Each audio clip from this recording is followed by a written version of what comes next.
नमस्कार दोस्तों, स्वागत है आपका एक बार फिर मेरे YouTube channel relearn with doctor Ajay Jha में। इस वीडियो में कक्षा 12वीं के इतिहास की पहली पुस्तक भारतीय इतिहास के कुछ विषय भाग 1 के 4 चैप्टर्स के जितने भी इमेजेस हैं उनको यहाँ संकलित किया गया है, उनके नाम के साथ और टिप्स के साथ। पहले चैप्टर्स पे जाने से पहले मैं आपको कुछ टिप्स दे देना चाहता हूं। जैसा कि मैंने आपको बताया कि 20 नंबर का एमसीक्यू और ओटीक्यू प्रश्न होगा, जिसमें 1 नंबर का सवाल इमेज से रिलेटेड होगा।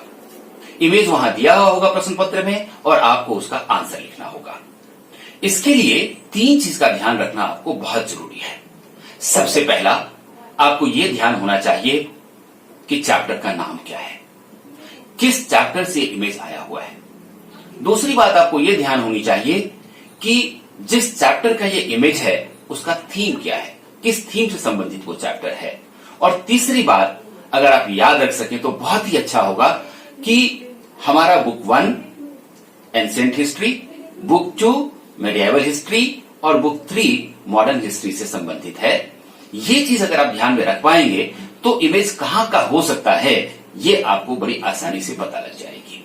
तो दोस्तों, शुरू करते हैं विषय 1 ईंटें, मनके तथा अस्थियां हड़प्पा सभ्यता से।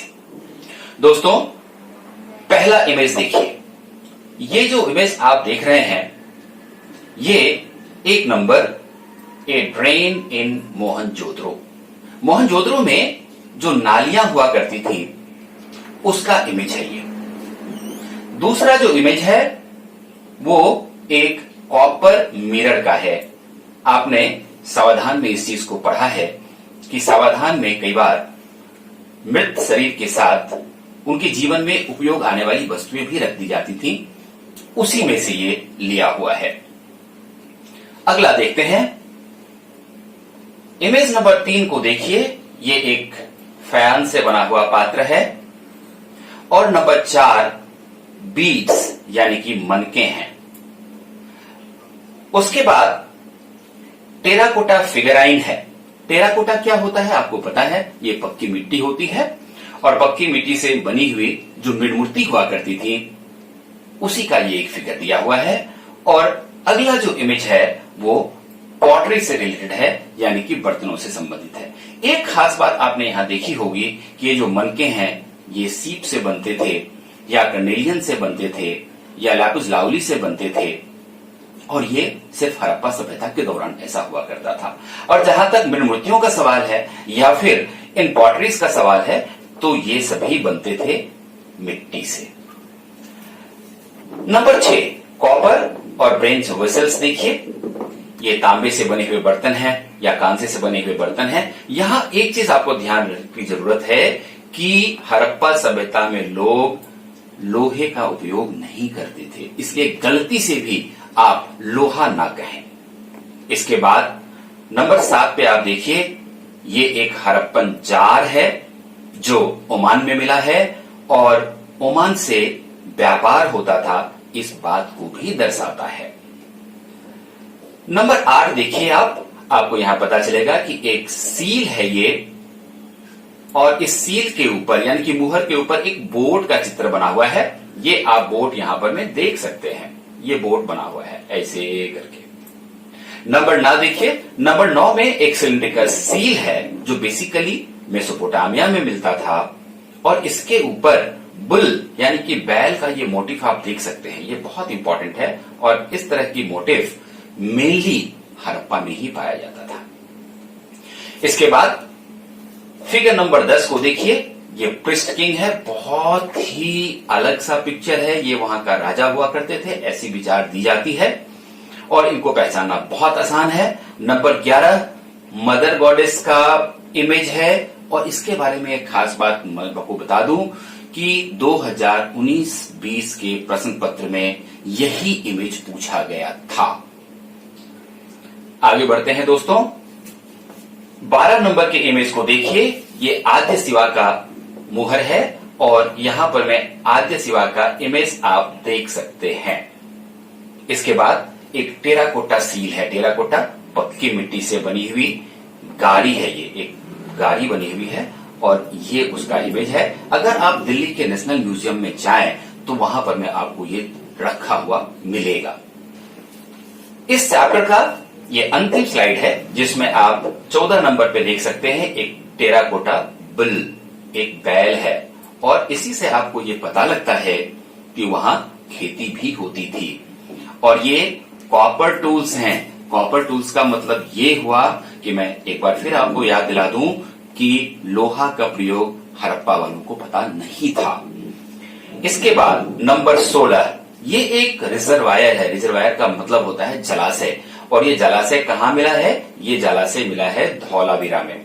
दोस्तों यहाँ एक टिप मैं आपको दे दूं कि ये इसको बृहत स्नानागार या ग्रेट बाथ ना माने, ये ग्रेट बाथ नहीं है, क्योंकि कई बच्चे इस तरह की गलती कर देते हैं कि ये तो जलाशय का पिक्चर है तो बृहत स्नानागार लिख दो। नहीं, आपकी पुस्तक में बृहत स्नानागार का सिर्फ स्केच दिया हुआ है, वहां पर में ये इमेज नहीं दी हुई है। तो ये जो इमेज है ये धौलावीरा में जो रिजर्वायर पाया गया था, जलाशय पाया गया था, उसका इमेज है। अब आगे बढ़ते हैं और चैप्टर 2 को देखते हैं जो राजा, किसान और नगर, आरंभिक राज्य और अर्थव्यवस्थाओं के बारे में बात करता है। लगभग 600 ईसा पूर्व से लेकर के 600 ईस्वी तक का इतिहास बताता है ये। यहां पर में सबसे पहले आप देख सकते हैं लॉयन कैपिटल, अशोक स्तंभ, बहुत ही क्लियर इमेज है, इसको आसानी से पहचाना जा सकता है। और इमेज 2 देखिए आप, ये एक कुषाण कॉइन है, कुषाण शासन काल का कॉइन है, सिक्का है। एक खास बात मैं इसके बारे में बता दूं कि कुषाण काल में ज्यादातर जो सिक्के बनते थे वो सोने के बनते थे, इसलिए आप इसके रंग से भी इसको पहचान सकते हैं। इमेज नंबर 3 देखिए, the gift of an image, एक प्रतिमा जो उपहार में दी गई थी, और इसमें आप देख सकते हैं कि प्राकृत भाषा में इसका इंस्क्रिप्शन लिखा हुआ है, और इसमें यह लिखा हुआ है कि एक सुनार था जिसका नाम धर्मक था, उनकी पत्नी थी नागप्रिया, उन्होंने ये इमेज बनवाया था और एक श्राइन में इसको उन्होंने लगवाया था। इमेज नंबर 4 को देखिए। इमेज नंबर 4 आहत सिक्का या पंच मार्क्ड कॉइन कहलाता है। पंच मार्क सिक्के जो होते थे वो मेटल्स के ऊपर, धातुओं के ऊपर उनको आहत करके बनाया जा सकता था, और आप इस इमेज में इसको बहुत ही क्लियरली देख सकते हैं कि ये किस तरह से धंसे हुए हैं, क्योंकि इनको आहत किया गया है। 5 नंबर का इमेज देखिए, ये एक यौधेय सिक्का है। यौधेय राजा लोग हुआ करते थे, उनके समय का सिक्का है, और इसकी खास बात यह है कि ये कॉपर से बना हुआ है, ये तांबे से बना हुआ है, ये इसकी खासियत है। नीचे जो आप सिक्का देख रहे हैं 6 नंबर पे, ये गुप्ता कालीन सोने का सिक्का है, और गुप्ता लोगों के बारे में कहा जाता है कि गुप्ता शासकों ने सबसे अधिक शुद्ध सोने के सिक्के बनाए थे। इमेज नंबर 7 को देखिए, ये एक अशोक का शिलालेख है। गलती से भी इसे हड़प्पन शिलालिपि नहीं कहिएगा, ये हड़प्पन लिपि नहीं है, ये अशोक के समय में उपयोग होने वाली भाषा में लिखा हुआ इंस्क्रिप्शन है। गलती नहीं करिएगा। क्यों? क्योंकि अशोकन इंस्क्रिप्शन को पढ़ा जा चुका है, जब प्रिंसेप ने इसे पढ़ा है, लेकिन हड़प्पा कालीन लिपि को अभी तक पढ़ा नहीं जा सका है। ये बहुत महत्वपूर्ण बात है। अगला इमेज देखिए, a coin of Indo Greek king Menander. एक हिंद यूनानी शासक हुआ करते थे जिनका नाम मिएंडर था। उन्होंने अपने काल में जो सिक्के चलाए उसका इमेज है ये, और इसकी खास बात देखिए आप कि इस सिक्के के ऊपर राजा का नाम लिखा हुआ है, राजा का नाम लिखा हुआ है, और राजा का चित्र भी बना हुआ है। इसके बाद इमेज नंबर 9 देखिए। इमेज नंबर 9 बात करता है a copper plate inscription from Karnataka. ये कर्नाटक से मिला है और कॉपर के ऊपर लिखा हुआ है, जो खोद करके लिखा जाता था। इसको आप बहुत अच्छी तरह से यहां पर में देख सकते हैं। तो चैप्टर 2 में अगर इतने इमेजेस को आपने कर लिया तो ये आपके लिए काफी है। अब आइए विषय 3 पर चलते हैं, बंधुत्व, जाति और वर्ग। आरंभिक समाज लगभग 600 ईसा पूर्व से लेकर के 600 ईस्वी तक। दोस्तों ये याद रखिएगा, इसका विशेष संदर्भ महाभारत के साथ है। और जो पहला इमेज हम देख रहे हैं, एक terracotta sculpture depicting a scene from Mahabharat. Mahabharat एक लड़ाई थी और ये जो सीन आप देख रहे हैं ये युद्ध का सीन है। तो इसी से आपको ये पता लग जाएगा कि ये किसी और चैप्टर से नहीं बल्कि ये चैप्टर 3 से रिलेटेड है। और इसी में सातवाहन शासकों का भी चूंकि वर्णन आता है, इसीलिए ये जो आप इमेज देख रहे हैं आपके सामने, ये इमेज एक सातवाहन शासक का है जो अपनी पत्नी के साथ यहां विराजमान है।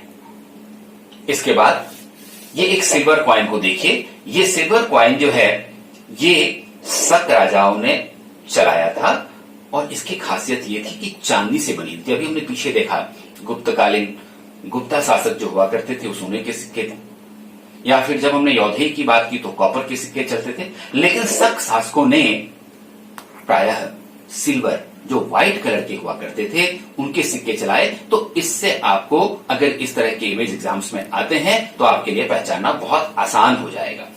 इसके बाद इस इमेज को देखिए।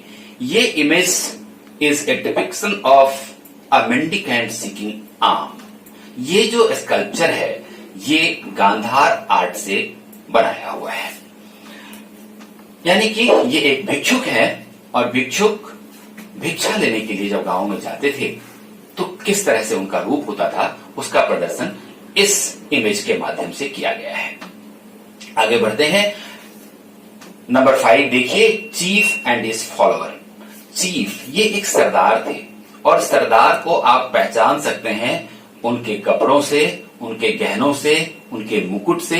लेकिन वहीं पे उनका जो फॉलोअर है, उनका जो चेला है, उनका जो शिष्य है, उनका जो फॉलोअर है वो छोटा है और उसके कपड़े को भी देखिए, दोनों में फर्क आपको नजर आ जाएगा। तो ये चीफ एंड हिज फॉलोअर, सरदार और उनके फॉलोअर का इमेज है।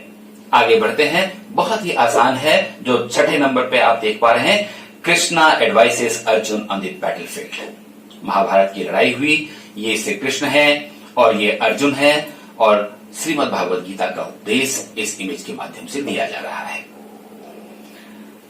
इमेज नंबर 7 को देखिए। ये एक महाभारत के पर्शियन ट्रांसलेशन का इमेज है जिसमें आप देख पा रहे हैं यहाँ फारसी भाषा में लिखा हुआ है महाभारत, और ये गणेश जी का चित्र है। कहा जाता है कि वेद व्यास को हम लोग रचयिता मानते हैं महाभारत के, लेकिन सच्चाई ये है कि कहा जाता है, ट्रेडिशनल बात है ये, कि श्री गणेश जी महाराज ने वेद व्यास जी को ये बताया था कहानी और लेखन का काम वेद व्यास जी ने किया था। तो ये इमेज गणेश जी के मूर्ति से आपको पता लग जाता है। अब आइए इमेज नंबर 8 को देखते हैं। A wall excavated at Hastinapur. Hastinapur जिसको इंद्रप्रस्थ और अब हम लोग दिल्ली कहते हैं, वहां पर में जब उत्खनन हुआ तो उस समय का जो एक दीवार मिला उसका चित्र है। ब्लैक एंड व्हाइट इमेज है। इसको कभी भी हड़प्पन ड्रेन के साथ मत मिलाइएगा। ये हड़प्पा का ड्रेन नहीं है जो हमने चैप्टर नंबर 1 में देखा था। ये हस्तिनापुर से मिला हुआ एक दीवार है। चैप्टर नंबर 3 में इतने इमेज हमने अगर कर लिए तो काफी है दोस्तों हमारे लिए। अब विषय 4 देखते हैं जिसका नाम है विचारक, विश्वास और इमारतें, सांस्कृतिक विकास। समय अवधि वही है 600 ईसा पूर्व से लेकर के 600 ईस्वी तक। दोस्तों इसकी खासियत ये है कि यहाँ आपको स्तूप के विषय में, जैन धर्म के विषय में और बौद्ध धर्म के विषय में जानकारी मिलती है। इसलिए पहला इमेज आप देखिए। पहला इमेज है ए स्कल्पचर एट सांची। सांची का जो स्तूप है वहां ये वाली जो स्कल्पचर है, ये वाली जो इमेज है वहां से ली गई है। और दूसरा इमेज बहुत ही महत्वपूर्ण है, ये शाहजहां बेगम का इमेज है जिन्होंने सांची के स्तूप को बचाने में काफी महत्वपूर्ण योगदान दिया था। लेकिन मैं आपको याद दिला दूं कि इसे गलती से भी सुल्तान जहां बेगम ना लिखें, क्योंकि आपकी पुस्तक में शाहजहां बेगम का इमेज है, सुल्तान जहां बेगम का इमेज नहीं है, इसलिए उनके बारे में सवाल आपसे नहीं पूछा जाएगा। अगला इमेज देखते हैं जो सांची स्तूप के विषय में है। और सांची स्तूप बहुत ही आसानी के साथ आप पहचान सकते हैं इसके अर्धगोलाकार रूप को देख करके, और इसके वेस्टर्न साइड में और इसके ईस्टर्न साइड में जो ये गेट है इसको देख करके, इसके ऊपर जो मस्तूल है इसको देख करके, और ये इमेज बहुत ही क्लैरिटी के साथ पहचानी जाती है, ये सांची का स्तूप है। इसके बाद इमेज नंबर 4 को देखिए, ये तीर्थंकर का है। तीर्थंकर कौन होते थे? तीर्थंकर जैन गुरु होते थे, उनकी इमेज है। और खास बात यह है कि इस इमेज को आप देखेंगे, इनके शरीर पर कपड़े नहीं हैं। चैप्टर नंबर 4 के इस 5वें इमेज को देखिए, जो अमरावती में है, और जब बुद्ध ने अपना पैलेस छोड़ा था और घर से बाहर निकले थे, ये उस समय का इमेज है। इसके बाद ये फिगर नंबर 6, ये एक वोटिव इंस्क्रिप्शन है। वोटिव इंस्क्रिप्शन किसको कहते हैं? दानात्मक अभिलेख। राजा लोग जो दान दिया करते थे, चाहे वो जमीन का हो या किसी अन्य संपत्ति का हो, तो उसके साथ उसके बारे में वो एक अभिलेख लिख दिया करते थे, ये उसी का इमेज है। इसके बाद ये बहुत ही इंपॉर्टेंट है, ईस्टर्न गेटवे ऑफ सांची। आपको अच्छी तरह से पता है कि फ्रांसीसी इसी का ओरिजिनल ले जाना चाहते थे, जिसको सुल्तान जहां बेगम और शाहजहां बेगम ने मिलकर के रोका था। ये वही गेट है। अब आ जाइए फिगर नंबर 8 को देखिए, ये सालभंजिका का इमेज है। इसके बारे में हमने देखा है कि ये वो महिला हुआ करती थी जिसके बारे में कहा जाता है कि जब ये किसी पेड़ को छू देती थी तो वह पत्तों से भर जाता था और उसके ऊपर फूल या फल आ जाते थे।